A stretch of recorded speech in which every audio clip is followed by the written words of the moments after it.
Дорногов аймгийн уран сайханч Дэмит хамт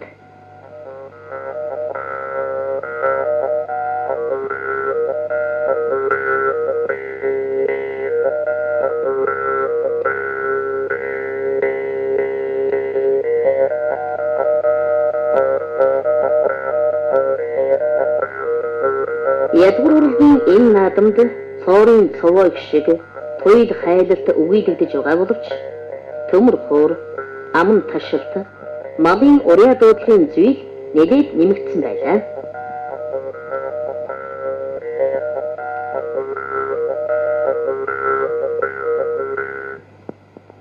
Сэврээ татлаг.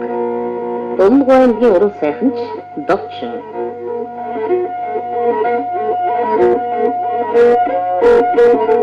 Thank you.